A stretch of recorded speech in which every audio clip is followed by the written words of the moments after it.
Boys and girls, welcome to my 1 hour yap fest of a review. Holy yappening. I'll be honest, man, there was a lot of stuff to talk about, and these things were heavily nuanced and morally gray areas to go over. Admittedly, this is the most challenging review I've ever had to do because this is the only review where I had to constantly think if what I was saying was fair or not. I was constantly changing my thoughts on things, and then sometimes I would catch things that occurred throughout the story that I didn't catch the first or second time. And so I was like, oh, I got to go back. You're going to notice I have several different looks and outfits on in this whole entire video. In fact, I recorded this after I've already finished the story. It's been a hell of a roller coaster, but I'm really proud of this. Reviewing games is something that I've in recent days developed a real passion for. And so I'm excited. I'm excited to share this with you guys, but keep in mind, a lot of this stuff is literally open to interpretation. There's no right, there's no wrong. It's how you interpreted it. And so that's how I'm sharing my thoughts in a way that I understood things and how it impacted me and my sentiments. That said, let's go ahead and get into it. But first, a word from our sponsor. Cartethyia Restart just dropped their brand new season, and with it came some much needed QOL that's going to help you on your day-to-day grind, regardless of whether you're doing PvE content or PvP. Let's go over some of these changes. Cartethyia Restart has now added in a new system to where you can save your team loadouts, which are shells and modules attached to the respective characters. This allows you to now conveniently farm all of these individual modes without having to worry about or remember the team you were using with the particular build you were using to beat that mode in the first place. Just click over here on this icon and click use. And if you want to save multiple teams to test around with which ones do the best clear times, you can simply add another formation there. This is a massive QOL for the game because it saves the tediousness or stress of trying to grind these day-to-day tasks while also trying to remember what you were even using to go up against that different boss. This very concept has been applied across pretty much the majority of all the PvE modes. If you want to save it for Terramatan, Doki Doki, and Aurora and Threshold, you can. Grim Pursuit modes where you want to farm the best shells in the game, you can do it there as well. With their brand new Cage Rumble mode where you have to carefully craft 3 different teams, you also have it available here as well. In addition to that change, the devs also took the liberty to add in an exclusive PvP arena loadout page.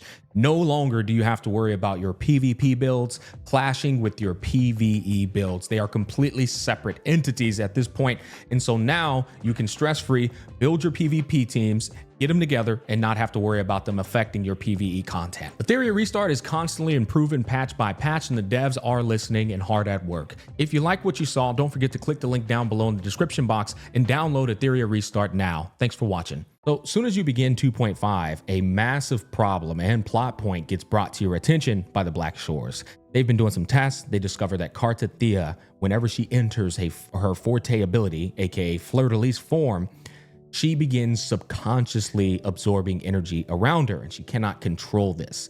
Obviously, this is a huge problem. With her being the perfect host for the Threnodian, she can also be corrupted by the Threnodian if its corrupt energy is in her vicinity. And so I've been saying this, you guys have heard me, but this is a potential plot point in the overarching developing story of Wuthering Waves and future, plot points down the line where she could actually be a massive problem, a danger to everyone around her. She's like a ticking time bomb if this were to happen. Now, there is one positive about this too. She can detect the Threnodian. This is how she found out that the Threnodian was in Septimont, and so on and so forth. This is a good thing because she's able to tell you where the Threnodian is in a direction, and that's kind of how you figure out that there's a Threnodian's essence in, I think they said, the south of the Black Shores. Well, that's the positive of it, but the problem now is they highly advise she can't use her forte circuit. Do not use it. Do not transform into fleur-de-lis. I also think it's important for you guys to remember, Cristofaro told Phrolova, so long as they have the Threnodian's essence in their hands, all is well according to his plan. The problem with this is, Cristofaro and Grand Architect, with their ingenious, diabolical masterminds, now that they have the gem, looking back on things in retrospect, it's not hard for them to concoct a scenario to cook Cartethyia. It's really not, and I hope that doesn't happen, but it's most certainly a possibility, guys. I'm gonna be honest, the Grand Architect is really fucking diabolical, which we'll get into that later on down the line. But him and Cristofaro together with that gem, and I want you guys to keep this in mind too. Cristoforo's ultimate goal has always been to use Cartethyia to bring back the Thrunodian. He has said it many times on many accounts. And one of the times he said they failed in doing so, but he was like, we still got a W because we were able to obtain the information of Cartethia's resilience and her ability to like overcome the Thrunodian's corruption. Basically, he was kind of getting at the fact that, well, we still got the data on how much she can tolerate. That dude's, them two are terrifying. That's all I'm gonna say, guys. Anyways, that happened in the very beginning of 2.5. I was very impressed by that, deeply immersed immediately. And I was like, oh shit, they're already cooking. No convoluted bullshit. We're good to go.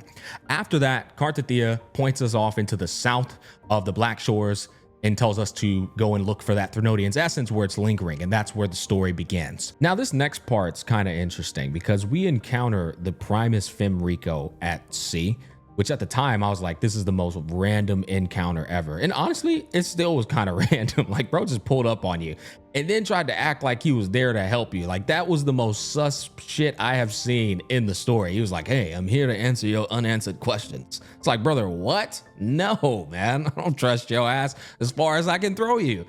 But yeah, you know, Rover, he tries to sweet talk Rover. Rover doesn't buy that shit. Then he pivots to trying to negotiate with you by saying you guys share a common enemy, the Phrolova.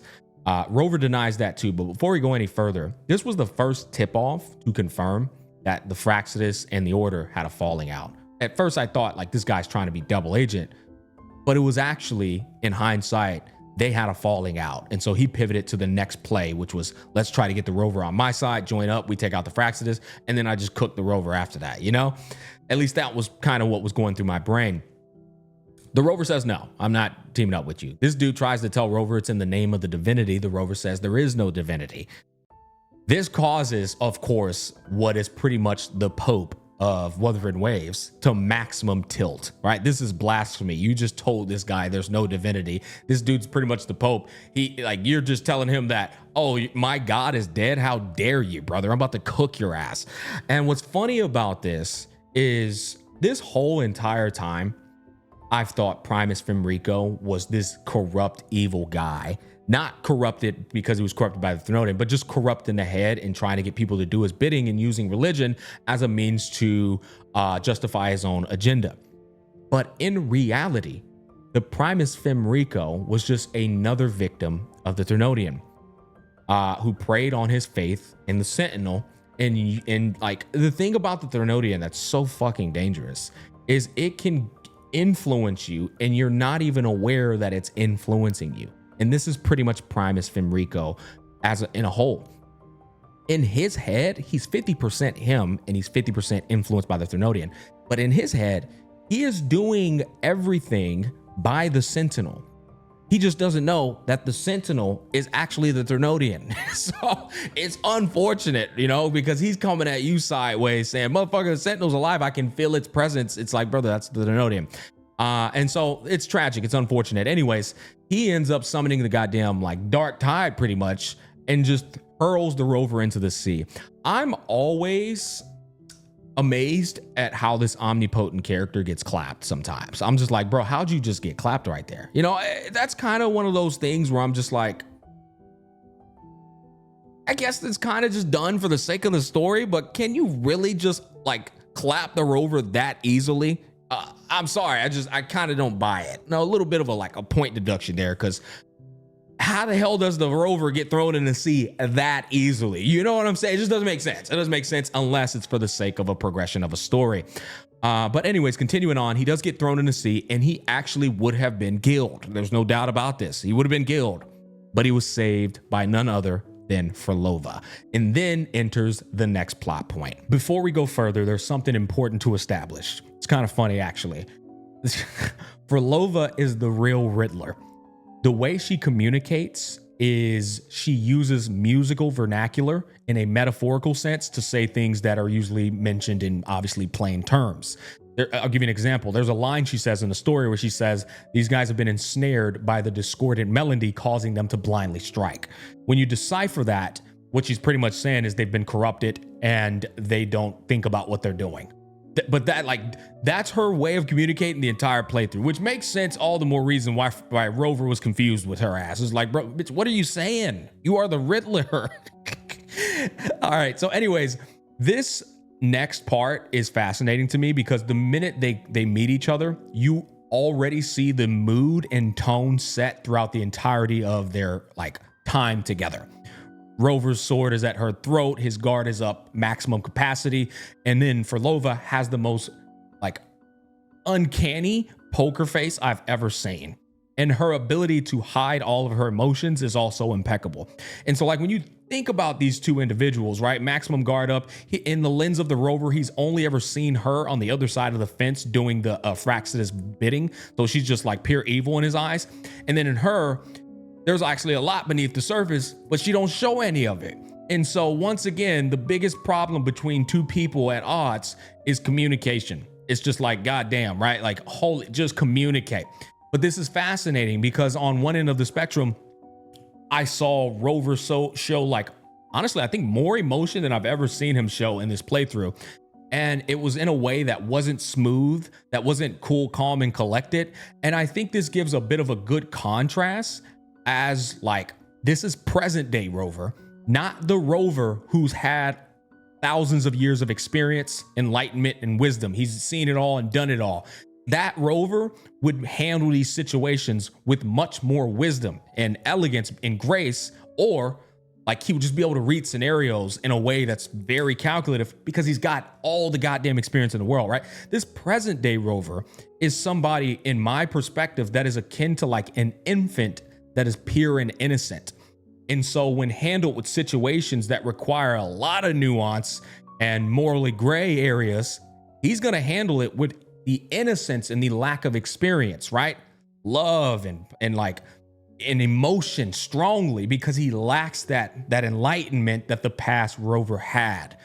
Keep that in mind as we go through this story, because I think that also paints a very good picture on how he carries himself in this 2.5 playthrough. Anyways, to catch you guys up in short with what happened between these two, Phrolova tells him off rip that the Threnodian's essence is inside of a gem and it came from Mia. She also says that she needs him to fight together with her because the Threnodian's back, but she says that shit in a musical sense. On top of that, though, she also mentions that if it were up to her, she actually wouldn't have even saved you. She would have just got the whole thing done herself, but she's injured and she needs your help. Rover, obviously, is reluctant to help. He doesn't trust her. She tells him, you're not going to be able to get through this place without me. The maze, it's a shit show. The maze is insane, and I'm the one with the abilities that can get through it effortlessly. Now, what I like about this part is they give you the option of trusting her or trying to do it on your own anyways. If you do it on your own anyways, you end up finding out that she was telling the truth, and you come back to her and she's like, yep, where did that lead you? Back to me. It's great, bro, because you see these little petty smart ass moments between both her and Rover throughout the playthrough. And that was like one of many of them.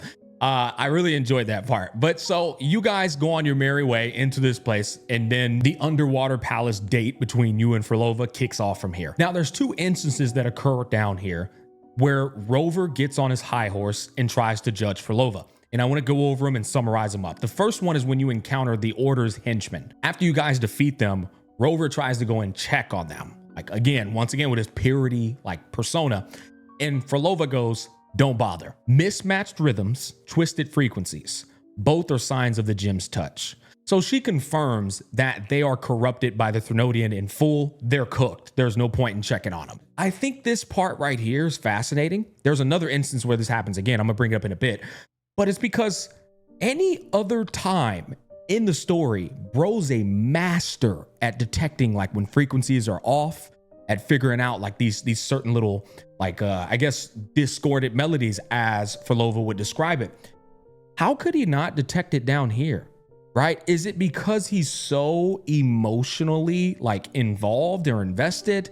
I'm not really sure, but that was something I noticed during his playthrough. I was like, this guy is like, he went from being an expert to being an absolute novice. And another instance occurs where they run into the Phraxidus this time instead of the Order, which for Phraxidus is Phrolova's group. They fight him off, they beat him, And then he tries to, or actually he doesn't try to go check on him, but he sees that Phrolova has no care in the world about them just completely obliterating the Fraxidus. And he says, you're stone cold or something, or like, why did they attack you? I guess you had the choice to choose both, but he's still giving her that judgmental look. And this is the part where I told you she used that line. They've been ensnared by a discordant melody, causing them to blindly strike out. These guys are corrupted by like chaos. Their brains are fried. They operate blindly by what the Fraxidus tells them to do. They'll murder a baby if it's commanded, right? And what she was essentially telling Rover is these guys they're fucking like, they're not worth caring about. And she says it too, like they can't be of use. Why should I care about them? Now, you guys might think that's actually, a lot of people thought that was like a stone cold heart. I remember seeing a lot of people trying to judge her for this, but regardless of her joining the Fraxidus or not, on her end, she's doing that merely to try and reach her ultimate goal, which is bring back her people. Would you care about being inside of an organization? First of all, would you care about people who are pure evil dying? No, of course not. She's not there to be buddy-buddy with any of these people. And they're not going to be buddy-buddy with her because they're all like pretty much corrupted to the T. So of course, anybody who dies in this organization, there's not going to be any attachment emotionally amongst any of them, because it's literally just an organization to like do bad shit. You know what I'm saying? So you're surrounded essentially by demons. Why the fuck would I care about a demon getting cooked? Doesn't make sense. Now, with that in mind, Rover then responds, not sure if that's loyalty or sheer indifference to life. That was his response after I just told you what she explained to him for these Fraxidus members. Once again, completely incapable of reading that situation and going, yeah, makes sense. I guarantee you, if it was past Rover, he would have understood immediately. He wouldn't even like questioned it. He would have been like, yeah, the motherfuckers is cooked. But this novice, you know, I can't help but call it out. He's just too inexperienced. He's too concerned with trying to judge the humanity of Phrolova in like the most high horse ways. And I think this is kind of showing the flaw of the memory wipe. The memory wipe has reset this dude to a level of purity that gets in the way of his pragmatism in these type of very morally gray situations. Y'all are down in an underwater place where everybody's trying to kill you, and you got to get to the Thenodian and stop him from getting the gem's essence. Like, you don't have the luxury to sit here and judge these things. But I also can't blame him. You are also with somebody you cannot trust, and you're also in your own way trying to make sure that this is somebody worth hating or not. That's why I said it's a very interesting review, because there's so many like subjective things to interpret, and the interpretation is left quite open.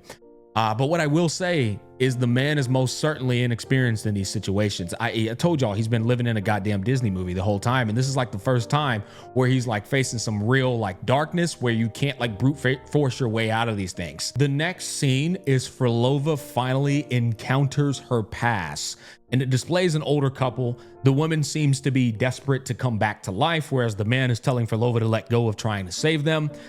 This is interesting contrast, because the man is like, it's okay, we can die. The woman is like, no, please take us with you. And the guy, the old dude, he appears empathetic of Phrolova's pain. It seems like he understands it quite well. This is also the first time in the history of the game that we see a vulnerable version of Phrolova, a form of humanity, care, compassion. And it's very telling that, oh, she's not evil. Here it is. Here's some humanity here. She then explains that they have different tunes at different times to their sentiments on life, which contradicts the thoughts that they convey to her. And the way that I interpreted that is like, sometimes the woman is like, oh, I'm ready to go. And the guy is like, no, please take us with you. Man, I can only imagine the amount of mind fucking that's doing. But at the same time, that's her own goddamn fault for, you know, thinking she can resurrect people that have already gone past life. I will say though, and this is one thing I thought about quite deeply, in a supernatural, fantastical world such as Wuthering Waves, where you're able to access these super abilities and I mean, just the whole phenomenon of these superpowers and these frequencies and like all this crazy stuff in this world, it will change the very mind frame of what you think is possible, guys. Like in real life, just think about if we had things like teleportation, going invisible and stuff like that. You're not gonna, you might think you will, but everybody's mind frames are going to change in terms of like what they think they can get away with, what they can do and what they can't do. I can only imagine though, being in a world like that and the belief system I would have and the capabilities of what I can achieve. Reincarnation in that kind of world, I mean, hell, I might believe in being able to get it done. Who knows? I don't know. I can't really put myself in that perspective. You get what I'm trying to say? But getting back on track, Phrolova drops a poetic statement that says something that kind of also gives you a more peep into her humanity. She says, the more fleeting, the harder to judge if our choices were ever right. To find meaning in them, one must first walk a path that stretches into forever. This poem references that choices aren't always immediately understood. Sometimes you have to continue to live life. This is the stretches into forever. And somewhere along the way, you'll come to understand whether that was the right choice or not. Regardless, this is the first time that we get a peep into the self-doubt on whether she made the right choices leading up to the predicament that she's into today. She is actually reevaluating the choices that she has made with that poem being right or wrong. Because at the end of the day, she's trying to bring back her people and she's done a lot of shit to get to this point. Very bad shit and sacrifices and things that her heart and conscience has to live with. As you and Phrolova continue progressing through this maze, you arrive at a point where quite a bit of exposition occurs that unveils some pretty like funny things. One of the lines that Phrolova drops, you have no earthly clue of knowing about what the hell she's waffling about, nor does Rover, unless it's in hindsight. She says, and I quote, "But what if I told you even the most irreversible fates could, quote unquote, start over?" Rover responds, "Start over?" And obviously, when you can examine this context, there's no way in hell Rover's about to understand what the fuck the Riddler is actually saying. But past Rover would have immediately caught on to that reference point. She then proceeds to say, how careless of me. I forget I'm speaking to somebody who chose to wipe their own past. I mean, dude, this is like a petty ex-girlfriend at this point, bro. And I got a couple of things I want to share about this. My sentiments for Phrolova right now are like, bitch, just tell them. Just communicate to them on what actually transpired, man. Like, god damn it. Stop all this pussyfooting shit, all this Riddler talk, and just talk to the man. Communicate, man, like adults. But if I'm being completely fair here, it would be a waste of breath. This guy is the most pessimistic, cautious motherfucker I've ever seen. So even if Phrolova tried to like, remove her pride, have some humility and talk with him, he wouldn't even trust her. I don't think he would, because the guy has his guard up to an unbelievable degree. Now, another thing happens that's even more funny. She explains to him that she tossed the gem into the deepest part of the Lost Beyond because Fenrico was trying to use it for his own bidding.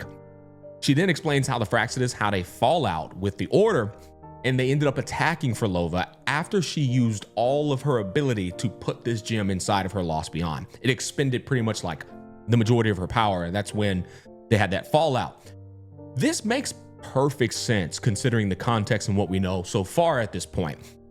Primus Fenrico tried to negotiate with you to join his side to get rid of the Fraxidus. You get saved by Phrolova because he put you in the sea, and then she's injured inside of there, tells you she needs your help to fight the Order as well as the Thenodian.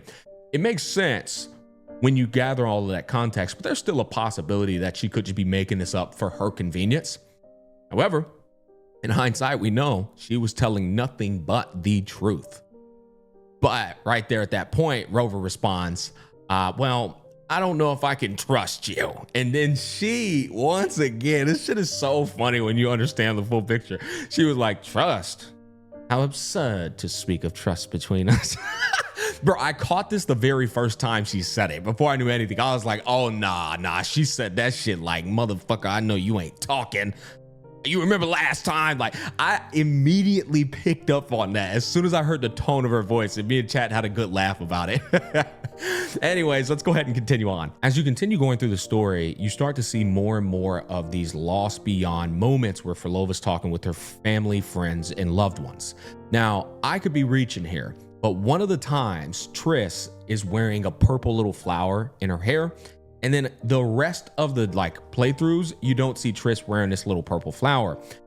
One of the times you have a bit of a eerie and uncanny conversation with a girl her age.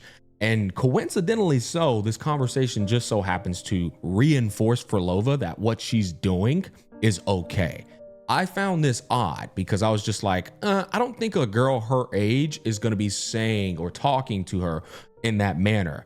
This led me to believe that Triss was in disguise the Grand Architect, which would mean he's able to go into the Lost Beyond and disguise himself as one of these characters that Phrolova has deep ties with, and obviously a bit of a weakness. In this scene, Phrolova asked this girl, do you want me to continue going with my plan? And she says, of course, I want to sing here forever and ever. And Phrolova says, even if this isn't like, you know, our original home, essentially. And the girl says, but I still feel me inside and I can still laugh and sing. It doesn't feel any different. She proceeds to say, I know you can do it, Phrolova. You'll bring back everyone and I'll be right here waiting for you. I'll wait for that day. And the camera zoom as she's saying these things. First of all, her face, once again, it doesn't look like a freaking kid's face. It looks a bit more dark than that. And then the camera zooms in on her face and it makes her look just kind of like, bro, you know, it's kind of creepy. You know what I mean? And that hints that for me, this is freaking the Grand Architect. It's not even Triss. And then I think to myself, oh my God, wait, this guy is psychotic for real. Like he's a real freaking mastermind villain to go into her Lost Beyond and mimic this kid just to get Phrolova to continue to do this ridiculous ass endeavor of reincarnating her family, friends, and loved ones. It's clear he's doing this for his agenda. It's clear he's using the shit out of Phrolova, abusing her sentiments for her family, friends, and loved ones. And I'm like, oh my God, this guy's diabolical. Right after I'm sitting here like having these thoughts, a scene occurs where it says, I'll be here always. And it's showing the Rover, but it's using the voice of the Grand Architect with the voice like overlapping with Triss. And that to me confirms this guy has been using Phrolova this whole goddamn time. And she has just been straight up falling for it. Man, I didn't notice this from the first time. I think I may have, I don't know, I'm not sure. But looking back on this, that it's such a unfortunate thing. Really is, guys. Because you're gonna see later on that he did this again. And some of you might think, oh, that's her fault, whatever the case. Brother, this is a woman, okay? Women are much more emotionally in tune with themselves than men are. She lost everything. Well, we already know this, right? She lost her family. It happened to the blast of the meteor. She got science experiments done on her. She got freaking like shunned by the people of her village. And so like, it's obvious here that anybody could take advantage of a woman who's experienced that level of trauma and pain and she's in a vulnerable state. This guy quite literally just doesn't give a fuck, man. He found the softest spots at her lowest points and straight up instilled hope inside of her heart, false hope, going after her weaknesses and playing the role. He has the perfect ability, a doppelganger ability, to make himself one of these characters that she loves. It is the most scumbag fucking behavior, man. I don't know what else to tell you guys. You got to understand, we have now been shown in 4K HD on multiple accounts. Phrolova has had self-doubt many times on this endeavor she's been on. She's 100% has questioned what she's been doing. It's not like she's just doing it like, whatever, I'm good. Who gives a fuck? I'm gonna keep doing this shit. I don't really care. Many times she said, what am I doing? Is this okay? She's trying to talk to her little family, friends, and loved ones about it. When she gets reassured, I guarantee you, man, it's fucking Architect. He's the one pretending to be one of these loved ones and telling her, yeah, it's fine. Keep doing it. We believe in you. And I think this is why she says they have contradicted each other many times when she goes here to talk to him. I don't think they've ever contradicted each other. I think anytime she's ever been like convinced that they want her to save them, it's been the Grand Architect. That is my theory, especially after seeing the whole Triss interaction and then him overlapping with her voice and stuff. I don't think she knows that the Grand Architect is capable of entering the Lost Beyond and exiting it. I don't think she's aware of this. And at the very end of the story, in the after story, there's some weird fucking guy on the dock who stands out amongst everyone else and asks suspect questions. We'll go back to that at the very end. But yeah, I wanted to touch up on this part because I feel like it's actually one of the most imperative points and pivotal points of who the Grand Architect is and how slimy and nasty this motherfucker is. Carrying on, as you progress through the story, you eventually get to a part where Rover asks Phrolova, why did you create the Lost Beyond? And she responds, it's because I made a promise a long time ago. And a long lost friend once told me that promises are very important. You must see them through at any cost. There is nothing that is off the table to see a promise come through. She was obviously referencing the past Rover here. And the past Rover essentially told her that his belief system is once you make a promise, there is no cost to fulfill that promise. This is her way of saying this crazy endeavor that she's been on is all about staying true to the promise she made. Now, listen, I am somebody who is very I am in belief on a man's word is his bond. I stand on this as a huge conviction of mine, and I get it. But at the same time, it's also your responsibility to ensure you're not making promises you can't fulfill, or you're not making promises at the expense of other people's livelihoods and obviously going to this path that's just not healthy. At some point, a man's word is his bond, but if push comes to shove and I'm putting people's lives in danger, well, fuck the promise, bro. At the end of the goddamn day, this is not sorry, this is not justifiable. But in her own fucked up way, she thinks she's doing right by that conviction. And once again, the influence of the past Rover with that conversation was interesting. I'm sorry though, I can't put that blame on him. I just can't. No matter how I rack my brain about that, in reality, yeah, it's your responsibility on what promises you're making. You can't. I'm sorry. Anyways, you also learn in this part that Phrolova's sonorosphere is tied to her life. And it's actually a bit of a merging. Her and the Lost Beyond are quite literally merging, and this is causing her to get her powers back. You start to see her injuries are beginning to heal and stuff, and this is causing the Rover to contemplate the pact that they made and how it hinges on her being injured. Obviously, once she heals, gets her powers back, pact's done, because she's the type of person to immediately go and do her own bidding at the expense of Rover. That's what's going through his head, rightfully so too, especially because this girl has yet to be vulnerable and tell him. This is another one of those situations where all they have to do is communicate with one another so that they can better understand the positionings of each other, but they can't trust each other enough to make this happen. It's like so fucking annoying watching this from the third person perspective. Is like, oh dear God, it's basically like when you're with your partner and instead of talking things out, you guys rather just keep your fucking pride up and only see things from your own perspectives. That's a tale as old as time, guys, my goodness. But let's carry on. Also, I'm gonna be honest with you guys, I would love to sit here and go over every single one of the remaining details of this story at length, but the problem is we would be here all damn day. My video would be 2 hours long. And I know some of you don't mind that, but I do mind talking for 2 goddamn hours. So we're gonna spend the rest of this review touching up on some of the very important plot points of the remainder of this story, and then we'll wrap it up, okay? Starting off with having that conversation with the Grand Architect in the form of Triss with Phrolova in the real world. First of all, like I said, this guy is fucking psychotic, bro. Like it's so clear that he is rotten to the core. And you can see that Phrolova does not like him. She has a distaste for him. Her body language, the way she carries herself towards him and stuff, it's evident that she totally doesn't like this dude, but she's trying to cooperate with him because she thinks he can fulfill her reincarnation goal. Which, speaking of which, he does say, I made you a promise to see the elegy of the beyond. I'm gonna bring it up and see us reborn again. This motherfucker says us in reference to like the people he mimics. He's talking about her family and he's saying us like he's a part of that because he's disguised as Triss. I'll tell you this guy, man.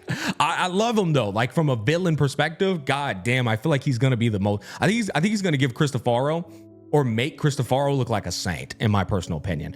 But continuing on, they continue to have more of a conversation, and he tells he tells her, but we're seeing it in third party. With your half human, half tacit Discord body, can anything even hurt you or kill you? When I saw this, looking back on it, going over this review, I said, oh wait, damn, hold on. He just pretty much said nothing can kill her, damn near. She's immortal, like truly. And that led me to the thought that I'm about to explain. There's no way in hell Rover killed her with that sword throw. There's just no way.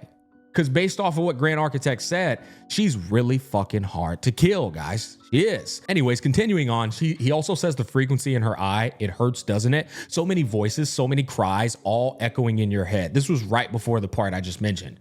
This also affirms that apart from him manipulating her and telling her to continue doing what she's doing, and that, oh, we want, and like pretending to be Triss and saying she's doing okay, she's on the right path, she also gets manipulated by her own forte ability. It's very corruptive, corrosive, and honestly vile. It's a vile ability to deal with. It's got some perks. It's got some very powerful perks, in fact, but she has to deal with the side effects of it. And that's why she has to cover up that eye as well.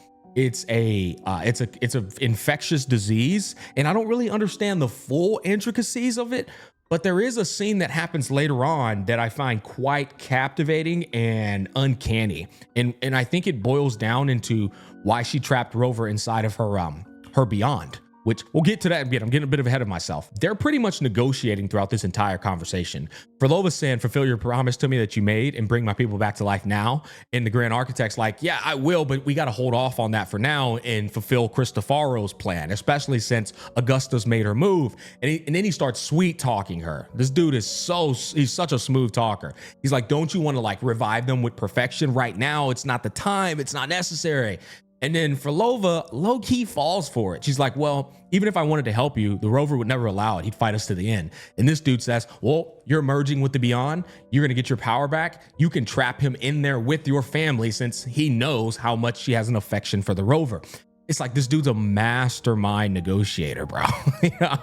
And you can see she's a bit hesitant of it. And he notices that as well. But she's not going to come clean to him about that, right? She's the same as she is to everyone. The only thing he knows about her for sure is that her weakness is her people. But I think she wasn't honest with them at all. Anyways, to conclude this conversation, he says, hurry up, Frolovas. The Beyond is holding on to you tighter and tighter. I'm scared you won't have much time left. That was the final interesting bit of their conversation because it screams this feeling since the beginning, since we've been inside of this underground place. Frolovas said that her time is short. And this obviously boils down into her forte ability and her merging with the Beyond. There's clearly some corrupt, contagious disease that is applicable to this power that I think can actually either fully like swallow the Beyond whole or kill Frolovas. It's basically like her back's against the wall, and I can't fully understand the intricacies of the ability because they didn't really unveil it here. It might be in some lore somewhere, but I definitely didn't see it in the story. But yeah, this ties in to the cutscene we're getting ready to go into next. This is one of the most important moments of the entirety of the 2.5 story playthrough, because at this point, a lot of people got duped. Hell, I think even I did. I already don't remember what my sentiments were at the time, but I'm pretty sure they were like a lot of people. Oh, this is where Frolovas is going to try and trap the Rover in her Beyond, selfishly so, and be the villain. Once again, hindsight is a motherfucker. Re-watching all of these events and, honestly psychoanalyzing and just locked in on so many things. What I came to interpret from this was not Frolovas trying to trap Rover inside of her Beyond. This was a symbolic message of her world crumbling around her. And that meteor coming down on her town wasn't a literal sense. It was more so of a figurative sense that she needed to act and make a decision on how to face herself and the Rover going forward. And this is why she ripped the mask off, immobilized him completely. Insane ability, by the way, to immobilize the Rover.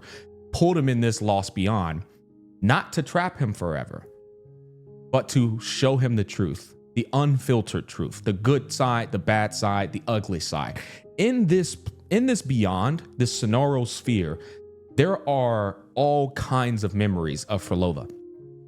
And the way the linear pathing of it goes with the Rover as he goes through this, you get to see so much important events that don't just put her in a good light, but events that also put her in a bad light. And this is where, you know, she was showing him the unfiltered truth.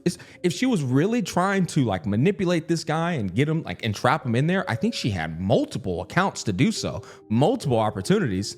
If she was trying to like lead him astray, she could have only showed him that innocent, pure side of her, which was such a beautiful thing to see. Her tone was different. Her entire aura was different. She was such a pure and innocent girl. This was clearly the Phrolova before the corruption. Obviously, her family was still alive, which is fascinating because that's a whole different contrast. But basically, she showed him the conversations between her and Primus Fenrico, the conversations between her and the Fraxidus, her and the Grand Architect. There was nothing she didn't show him. And I believe this was intended by Phrolova for Rover to acknowledge how she got in the position that she's in today with him. This was important for her to be able to move forward in this story and face not only herself, but face Rover and her ambitions onward. And it was also a way for her to resolve that she was going to stay true to this crazy endeavor that she wants to see through so bad and desperately. And I really wish I could sit here and talk to you guys about all the scenes that transpired inside of that scenario sphere, the Lost Beyond. There was a lot of conversations I want to touch up on, but as I said, we're short on time. There's a lot of things I have to get done. What I want you guys to understand is at the very end, when he sees Grand Architect invite Phrolova into the Fraxidus and she joins him, there's two different things I want to talk about here. One, this was when I saw Rover being his usual self. He put his hand out and she ended up walking forward. This was when you could tell Rover wanted to save Phrolova, but he was too late, right? This isn't a present day event. This was an event that had already transpired in the past. Had he been there, he absolutely would have prevented her from joining the Fraxidus. His influence would have put her on a pure path, but he wasn't there. And I can tell this was eating at him watching this unfold. The tragedy of these events is Phrolova never got saved by the hero, guys. She never got saved by the hero. That's the reality of it. A lot of people did. Not Phrolova. She didn't. She got abandoned by the hero. That is the tragedy of her story. She has pretty much been followed and swallowed by darkness and still hung on to her humanity in a number of ways. In fact, I dare say I'm impressed she hasn't completely lost her shit today. Now, the second thing I wanted to comment on here was when the music stops, you can also see this is when the real Phrolova is playing the role of the past Phrolova, and then Rover takes note of it. This was another scene where people thought this was her trying to trap him in the Lost Beyond. I couldn't disagree more fucking strongly. She knew he would detect it, honestly. And here's the funny thing. If you watch the scene back, she still could have trapped him because he just stayed there, turned his back against her as she was leaving the portal. She easily could have trapped him in the Beyond, brother. But she needed Rover, if we recall, to fight against the Thrunodian and Primus Fenrico. And you'll see that earlier because Primus Fenrico wasn't no bitch. So the story goes onward with her and Rover continuing. This was she tried to trap him. Like, I think so many people were wrong about this, with respect. But I can't exactly blame you guys either because it did look that way. And I'm pretty sure I felt that way too at first. But when you look back at it carefully, the events and how they transpired, that just is the furthest thing from the truth. Moving on to the final two parts of this story playthrough. The final boss fight against Primus Fenrico, and then, of course, the great debate between Phrolova and Rover, my favorite part. First of all, I'm going to deduct another couple of points away from my overall review of the story with Primus Fenrico. Bro felt like an afterthought, guys. I'm sorry. The moments he was on the screen were great. I enjoyed him. But he felt like an afterthought. And this is I would say, I guess this is the downside of gacha game updates and progression. I think just like the previous update, this story should have been put into 2 parts. And the second part should have focused much more on the Primus Fenrico, his past, who he was, how he came to be in the position he's in. So much more focus should have been placed on Primus Fenrico rather than just make him the final boss. And then, I have an epiphany as I'm sitting here getting ready to obliterate all. That's right. My predecessors. This isn't the way, you know? I actually do love it. And I think it was much more sentimental and powerful than the joke I'm giving it as. But it was so fucking rushed. It's like, come on, man. I need more here. We need more with my boy Primus Fenrico. And I guess to add on to this, the real hero of 2.5 was Primus Fenrico, but he was also the real villain. Because if he wanted to, he could have just put that essence inside of the Dark Tide, and then everybody would have been cooked. Then there was no stopping him. Bro was just him. Like, you know, he was built different. Primus Fenrico was really the final boss, but he defeated himself in the end for the greater good of, you know, his people and humanity. I think the most unfortunate thing about Primus Fenrico is what I said in the very beginning of my review, though. It's the fact that he had no earthly clue that the Ternodians' influence was just completely polluting his mind, his motives, and his drive to what he believed to be the will of the divinity. All right, boys, we've made it to the best part. The great debate. I've been looking forward to this because I've really been watching this over and over to try and understand the conversation, the exchanges, the energy that each person carried with their emotions throughout this whole entire discussion. And so I'm excited to share my thoughts on it. The discussion starts off with Rover pointing his blade at Phrolova because he notices she's going for the gem. And he says, your plan won't work. The first thing I want you guys to do right now is I want you to pretend Phrolova actually isn't Phrolova, but Phrolova is Rover. Pretend that Phrolova is past Rover, okay? Your plan won't work past Rover, says the one who hasn't witnessed the years, the failures, the countless attempts I've made. What gives you the audacity to pass such judgment? Present Rover, you've already tried everything. Can't you see? The path you're on only leads here. It's nowhere beyond. As I put myself in this mentality, I was like, oh my God. This is so good, because he doesn't even realize that every word he's uttering to Phrolova can be applied to himself. He has also tried countless attempts to prevent this outcome of this lament, only to fail. And he still continues doing it. And obviously he has done some pretty crazy extremes and gone to some pretty crazy extremes to ensure that this doesn't happen. But it's clear that nothing he is doing is actually working. And how many years has gone by? The story has referenced that this dude is millions of years of old, because it said Abby has been inside this person for millions of years. Whether that was a typo or not, some people were talking about it was a typo. Thousands of years, millions of years, billions of years. This motherfucker is like the God of gods. Like, who cares? The problem is he has done this so many times, and he is the person now speaking to Phrolova, saying these very things. This is what I said by hypocrisy. And I said it in my first playthrough as well with strong sentiment, because I understood at the time, you're the last person on planet Earth that needs to be saying these things. Anyways, continuing on, Phrolova says, among thousands of paths, surely one will lead me back to them. Something the past Rover could very well state himself. And even if I'm wrong, I fear not starting over. I've done it time and time again. Something the past Rover could say as well. It's like the parallel of Phrolova's responses is quite literally the past Rover itself. I don't know if anybody caught on to this, but it makes so much sense to me now. Present Rover responds, what meaning is there in chasing something that's neither realistic nor attainable? I personally, setting that whole conversation aside, despise that stupid ass mentality. In fact, a wise man once said, the most commonly traveled road to mediocrity is being realistic.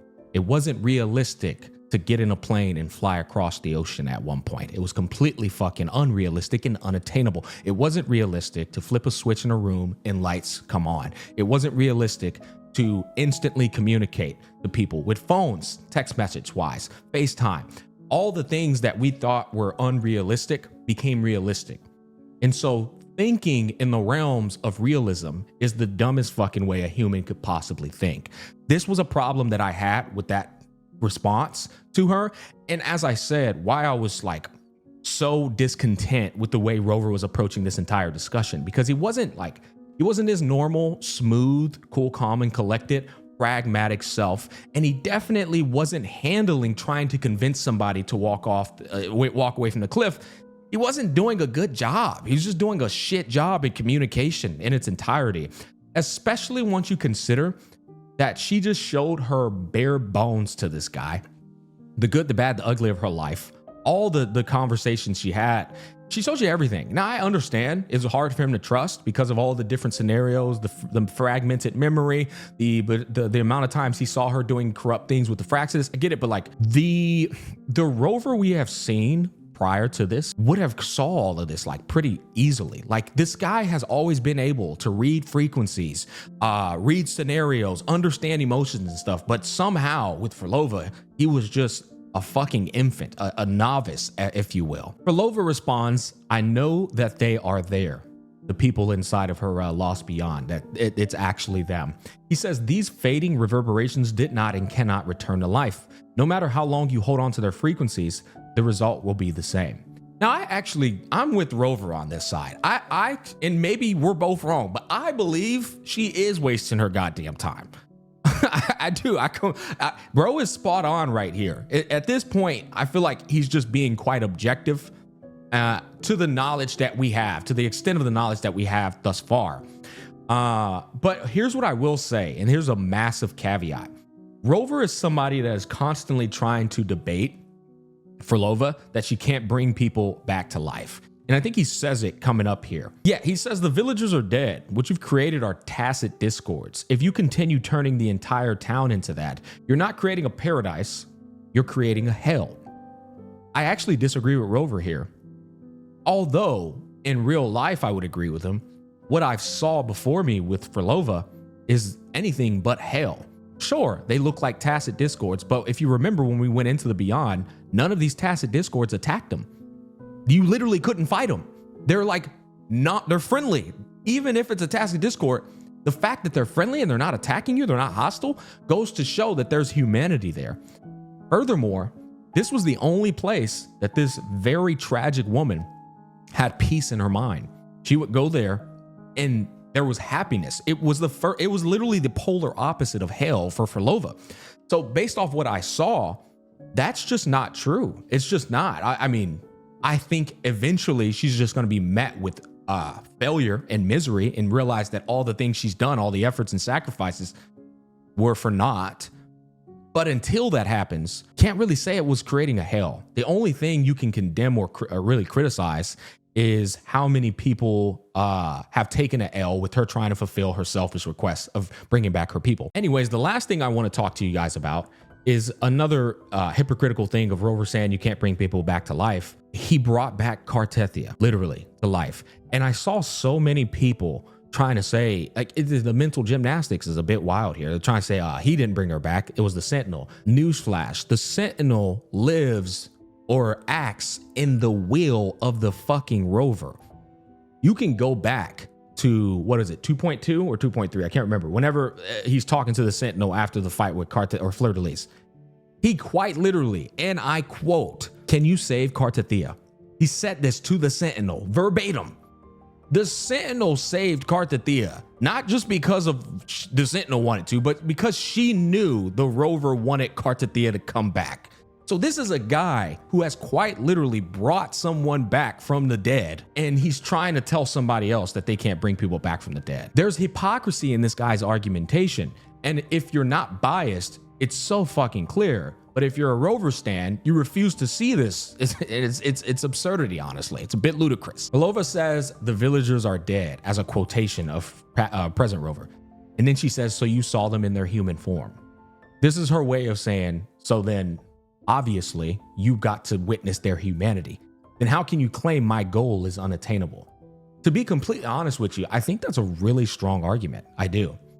The only thing that I would say if I were for Rover, well, since the dawn of time, since all of anime and all stories told, bringing people back to life has never ended well.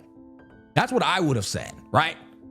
The Rover, his response though, was your goal is the one the Phrolova gave you, right? Which is kind of like undermining her whole entire motivation of wanting to bring her people back to life.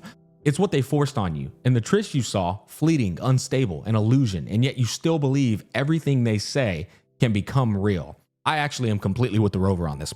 I am. I think what he said right here was a very strong and compelling argument, and it's very hard to refute because it's clear that the Grand Architect has his goddamn fingers in Phrolova's mind, and he's a sweet talker too. The Phrolova showed me a way forward. This is the part of the argument where I feel like Phrolova this is the gone off the deep end argumentation, right? Even if if they have their own motives, even if we're only using each other, I care not. This is that like stubborn ass, ridiculous mentality of not trying to not trying to compromise and say, okay, you know what? Maybe I'm tripping on this part, but instead she just chose to like have that fucking steadfast way of wanting to achieve her goal. Love, sincerity, compassion, trust. What you and your cronies hold dear is but a jest to the Phrolova. No bond lasts forever. Without true loyalties, there can be no betrayal, no deceit. I don't agree with that at all. I think she's fucking wildin', bro. What are you talking about? They can easily betray you. Grand Architect made you a promise to bring back your people. He can easily say, fuck that. We've already done what we've came here for. I'm not doing that to you. It was cap. Like, what? He can totally betray the shit out of you, bitch. What are you talking about? I get what she's saying, though. She's saying that the Phrolova, because they don't have any like attachments to each other, they should be able to cooperate, but I don't know about all that. And then she says, I no longer buy into such illusions of like those sentiments she just pointed out: love, compassion, trust, companionship, and all that. That's cap. You do buy into those illusions. Otherwise, you wouldn't have shown Rover all of your like past into the beyond. You also wouldn't be sitting here clinging on to the hope of reviving these people as well. Like, you absolutely buy into those sentiments. Who the fuck are you kidding? But see, the thing is Rover didn't challenge her on this argument. He didn't challenge her on some of these like holes in her argumentation. And once again, that left me disappointed. She then continues on to say, even if you believe with all your heart, even if you wait patiently at a crossroads, the one you're waiting for may have long since forgotten you, forgotten the promise they swore to keep. Another part right here where I was like, Rover, what the fuck? You now it's not even a matter of your pessimism of what's real, what's fake, I don't know what it is or any of this. You guys can make all the arguments in the world for Rover, like, oh, when he went into the beyond, how's he supposed to know? How can he trust her or any of this? Okay, sure. We'll pardon all of that.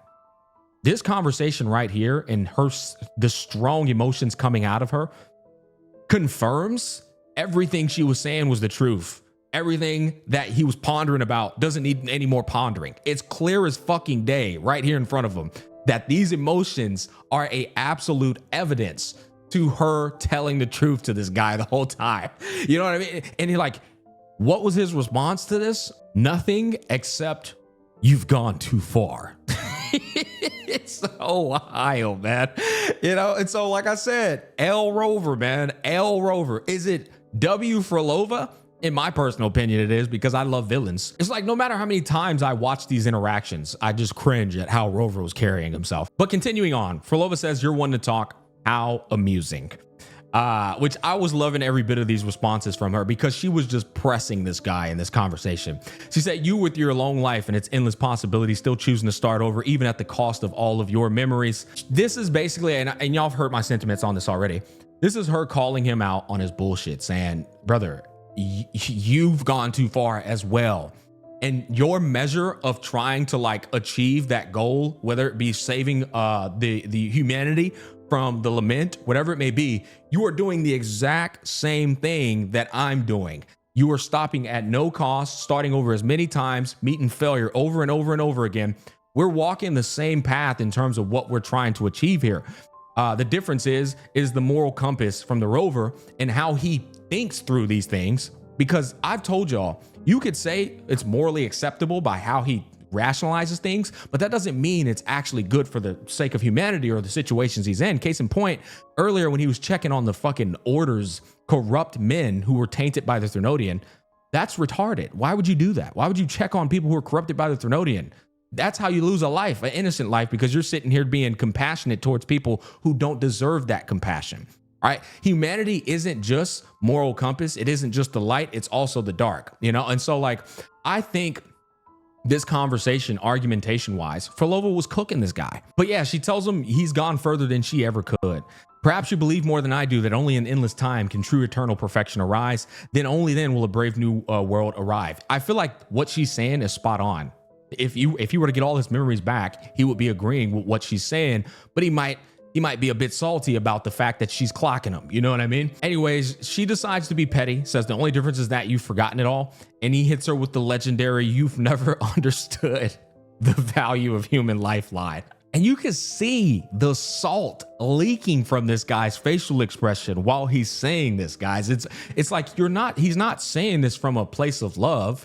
He's not saying this with like a pragmatism to his demeanor. He's saying it because his feathers have been ruffled, guys. She responds back, "Nor have you stepped beyond the boundary that death has placed upon the human soul." I was a bit perplexed about this one because I was like, well, Rover's immortal. Technically, he steps beyond the boundary of death. But I think what she meant is she is a very unique individual because she's had to clear my throat. She's half tacit discord and half human. She has technically stepped beyond the boundary of death with that life force. She also kind of has created a purgatory where people are not moving on, nor are they alive. They're just existing with their conscious. And so I think that's what she means by Rover hasn't experienced none of that. So maybe it's fair to say, maybe it's not, but I'm kind of like in the middle on that one. I'll be honest. Anyways, the rest is history. You guys know they have their falling out. They clash and she ends up honestly getting one over on him and getting the freaking gem in her possession. I did think it was funny because when she did this little bow and he gets angry, you can see the salt on this guy. I thought to myself, bitch, why you over there trying to be smooth and flamboyant with the haha, I won? You wasting time. You should have dipped into that portal with Cristoforo. But she didn't. Now, I do have another thing. I'm going to deduct a single 0.1 point away from the story review. And that is they didn't show the sword actually going through her. I don't give a fuck about their 12 plus rating. This game, y'all know how I feel about that. It's such horse shit. It's these gacha devs ought to be ashamed of themselves for making these games a 12 plus rating merely so kids can download them. They're not made. These games are not made for 12-year-olds. It's not. And anybody who's like trying to tell themselves they are, you're an absolute moron. That is merely to make more money off of the child, which is, hey, newsflash, buddy, that's gacha garbage for you. That sword should have been shown piercing straight through her because that's what happened. If you go and read the note in the after story, you could see that, yeah, he absolutely stabbed her. But here's the thing. Phrolova is a very powerful resonator. She easily could have dodged that sword throw. For whatever reason, she just let that sword go through her, right? So handing that gem off to Cristoforo and letting the sword go through her was a choice. It absolutely was. It was an absolute choice. Weak ass sword throw. You telling me she couldn't dodge that? I don't buy it, man. I don't buy it. And so, you know, looking back on this, it wasn't like Rover killed her. Like, to be honest, he tried to stop her from getting that gem. That's pretty much how I see it. And so people who are like going off on Rover on him killing Phrolova, to be honest, I don't know about that. Anyways, to conclude the rest of this story review and wrap up the ending here, there was a beautiful scene where Phrolova's down there and she says sorry. I'm going to guess she was apologizing to the Rover. That's my take. I don't know. There's no sense for her apologizing to the people in the Lost Beyond because, well, she's still keeping them alive and her goal is still very much intact. That's why she handed the gem off to Cristoforo, because she's trusting that Grand Architect's going to stay true to his word. So she couldn't have been apologizing to the people. The only person she could have been apologizing to, I would say, is Rover. After that, Rover doesn't spend longer than 2 seconds, like with any nobody sees any sentiment on his face after all these events unfold. And I think because he kind of just didn't have a moment to really think. He was like in the middle of a holy shit, just lost the gym. Oh, it's like you got to move forward, right? Don't even give yourself time to think about it. Think about it another time. He goes over to Fenrico, and Fenrico, pretty much in a long story short, tells him that The Dark Tide can still consume all of Renacita. He's going to stay behind to try to like contain it, but that Rover needs to go to Septimont and repel the rest of the Dark Tide. I don't really know how the story's going to like tie in there, but we all know that with Cristoforo having the gem, obviously havoc can be wreaked upon any goddamn where at this point, which I still think Cartethyia is a strong plot point. Now that she can absorb energy around her subconsciously, Cristoforo and Grand Architect can fucking taunt her and get her to use her forte and then just corrupt the hell out of her. Like there's so many like avenues for this story to go and end up even more dark than it already was with Phrolova. But another point is going to be deducted from my review. Why, Smack? Why? What are you deducting now? Abby. It's very fucking annoying that Abby is always conveniently gone. And it's at the point now where you can tell, I think the writer is struggling with how to integrate Abby into the ever-progressing narrative of the story. He's always gone, right? He was gone in Septimont. Oh, where's Abby at? Oh, well, Abby's back after everything's done. They're struggling to incorporate this very powerful being into the story, and it didn't get by my head. So -1 point again, boys, okay? My overall current review for this story, I think 0.5 points was taken away for not being able to keep the consumer engaged with the thought that the rest of the world is still moving forward. They're still dealing with their own problems. They're still very much alive. That's 0.5 points taken away there. 0.1 point taken away for not showing the damn sword going through her. 0.2 points taken away for Abby always conveniently disappearing, just for the sake of plot, and 0.3 points taken away for Primus Fenrico feeling like an afterthought, rushed into this whole story. He should have had much more screen time. There should have been much more, I would say, narrative given to his backstory. There was so, let's face it, guys. Primus Fenrico was rushed into this story. No doubt about it. It was way too much focused on Phrolova and Rover, not enough focus on him as well. So that's a 0.3 deduction for me, bringing us to an 8.9 out of 10. However, it would bother the living shit out of my OCD if it was an 8.9 out of 10. So we're going to bump it to a 9. My overall rating of this story is a 9 out of 10, which is very high praise for me. And this isn't a 9 out of 10 just because of like, I think I gave 2.2 a 9 out of 10 as well. That was because it was done in such a spectacular Marvel-esque way. This is a true 9 out of 10 in terms of writing, in terms of presentation, in terms of plot, character development, critical thought, like moments that cause so many discussions. It's got the community polarized. I mean, dude, this is a true 9 out of 10. Not just a Gacha 9 out of 10, a true 9 out of 10. I loved the hell out of this story. Now, guys, I know there's more things to talk about, the after story. There's so much more things I could delve into, but I don't even know where the hell I'm at. I might be at a fucking hour and a half of yapping. Jesus Christ. This was one of the most challenging reviews in terms of how to like be objective. It was impossible for me to even be objective. It was impossible. That's just how much of the morally gray areas I had to navigate through as we were going through the story truly challenged me. I really look forward to more of the story, how they're going to go forward with these things, such as the Tethys system. That's a whole nother discussion I'd have to talk about. How they're going to go forward with Cartethyia not being able to use her forte ability, Cristoforo and Grand Architect now having the gem in their possession. Augusta's made her move, whatever the hell that means. There's so many things that we can anticipate with the story going forward. Overall, that's going to finally wrap up this Yap Fest. Thanks for watching. Please comment down below, share your thoughts. Let me know what you thought, and I'm out.